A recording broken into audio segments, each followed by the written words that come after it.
Chapter 8. Croquet with the Queen. The prettiest flowers in the garden were the roses. There were some on a small tree. Alice stopped to look at them.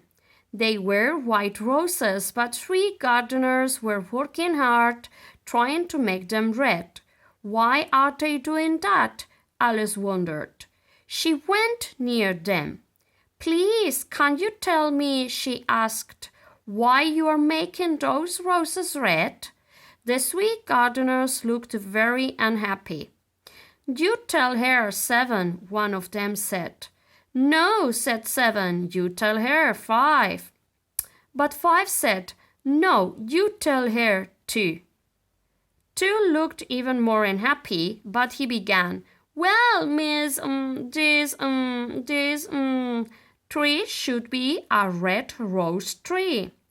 If the queen sees white roses on it, she'll have our heads cut off. So we are trying to make them red before she comes to... 5 was looking across the garden, and just then he cried out, The Queen! The Queen! At once the 3 gardeners threw themselves down with their faces on the ground. Alice heard a great noise. Now I shall see the Queen, she thought. It was a procession. 10 soldiers came in front of all the others. They were like gardeners, but they had clubs like this.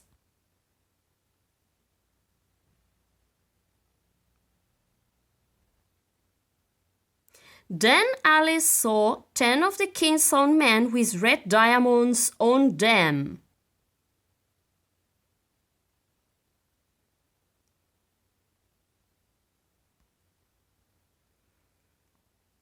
The children of the king and queen came next, all with red hearts.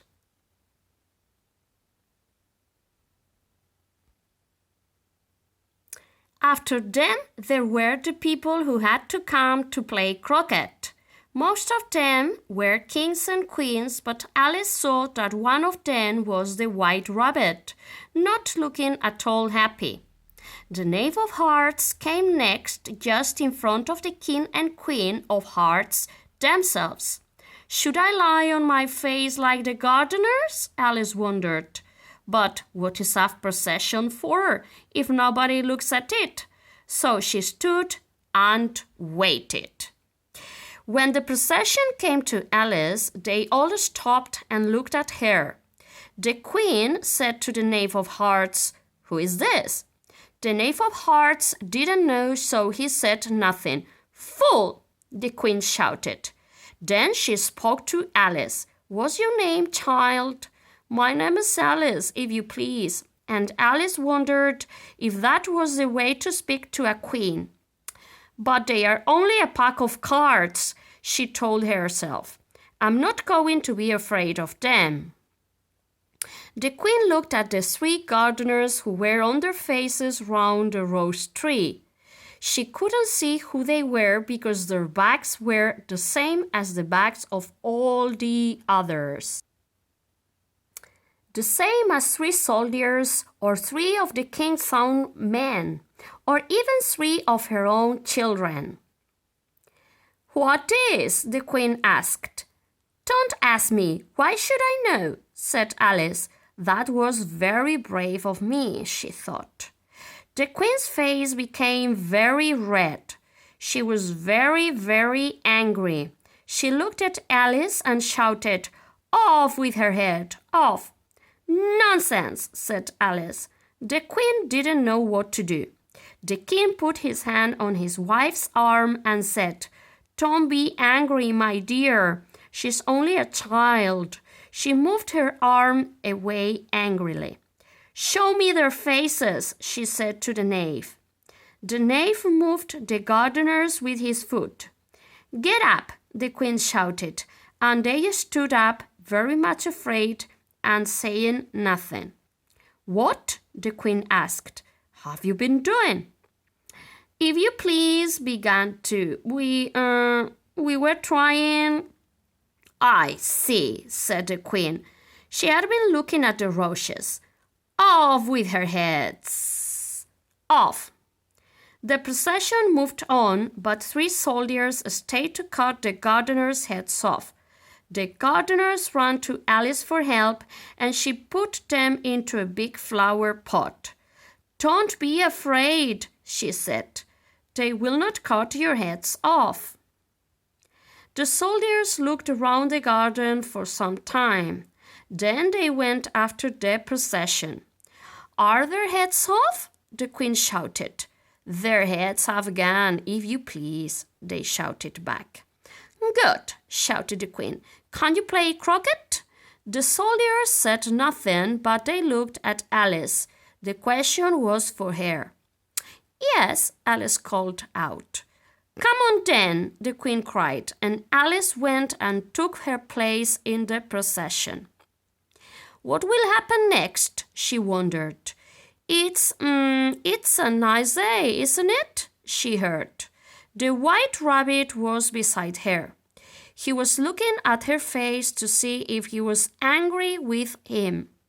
"Yeah, a very nice day," Alice said. "Where is the Duchess?" "Shh!" The rabbit looked all round him quickly. Then he put his mouth near to Alice's ear and said, "She's going to have her head cut off." "Is she? Why?" Alice said. "Did you say I shall cry?" The rabbit asked. "No, I didn't. I shall not cry. I said, why?" "She hit the queen," the rabbit began. "Oh, good," Alice said. "Shh," the rabbit said again. Alice could see that he was afraid. "The queen will hear you. She hears everything." The Duchess came late and the queen said, "Go to your places," shouted the queen, and people began to run about everywhere. They ran into other people and fell down. Alice could see that they were all afraid of the queen, but after a time they were ready and the game began. This croquet was not the game Alice knew. At home, people hit a ball with a wooden mallet to send it over the grass. Here, somebody gave her a flamingo to hit a hedgehog. Some of the ground was grassy and some was not. When her flamingo was ready to hit the hedgehog walked away. When the hedgehog was a ball again, the flamingo put its head up and looked at her. "It's a very hard game," Alice thought. The game was hard for everybody, and the queen was becoming angrier and angrier. She went round shouting, "Off with his head!" or "Off with her head!" Alice didn't see any heads being cut off, but she wasn't happy. "The queen isn't angry with me just now," she thought, "but it can happen at any time. I would like to speak to somebody about it." There was something in the air near her. "I wonder what it is," she said, and then she saw that it was a grin. "It's the Cheshire Cat," she thought. "Now I shall have somebody to speak to." As soon as its mouth was all there, the Cheshire Cat said, "How are you? Are you happy?" Alice waited. When she could see its eyes, she shook her head.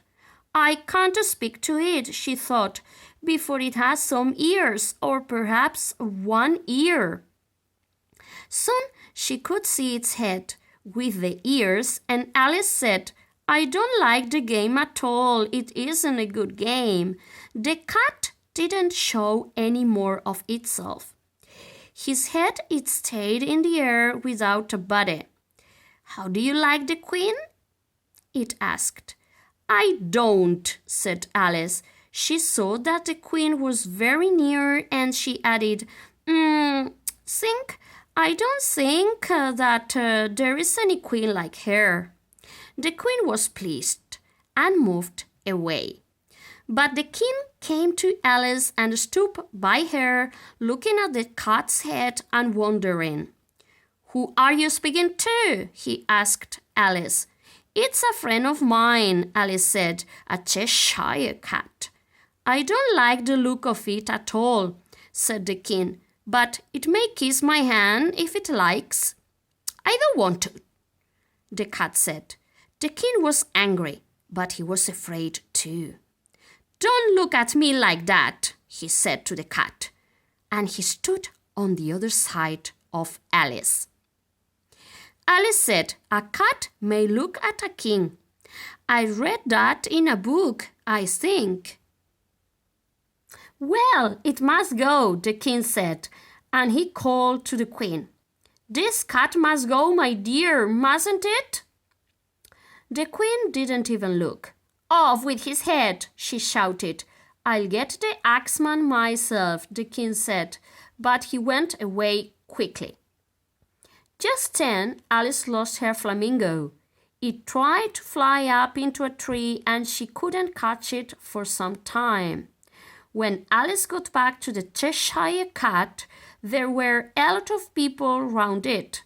The king and the queen and the axeman were all speaking at the same time. The axeman was saying, "I can't cut a head off if there isn't a body to cut it off." The king was saying, "Nonsense! If anything has a head, its head can be cut off." The queen was saying, "If somebody doesn't do something soon, I'll have everybody's head cut off." As soon as Alice came, they all asked her about it. Alice thought, and then she said, "It's the Duchess' cat. Ask her about it." "Bring the Duchess here," the queen said. "She's waiting to have her head cut off." The axeman ran to get the Duchess, and the Cheshire Cat's head began to disappear. Even its grin had disappeared by the time the Duchess came. The king and the axeman ran about trying to find it, but the queen told all the others to go back to the game. "Come for a walk," the Duchess said, and she put her arm through Alice's arm. "I'm very glad to see you again," and they walked away. Alice heard the queen at the croquet ground. She was still shouting, "Off with his head!" and "Off with her head!" as she got angry with the players. "You must be glad to be alive," Alice said to the Duchess. "Yes," the Duchess said. "It's a nice day. Will they still cut your head off?" "Oh, no. They never cut anybody's head off. The queen likes to say it, but nobody does it." Alice wanted to ask more questions, but they heard a cry of, "The trial's beginning! The trial's beginning!" "What trial is it?" Alice tried to ask, but the Duchess was running too quickly to answer. As she still had Alice's arm, Alice ran too.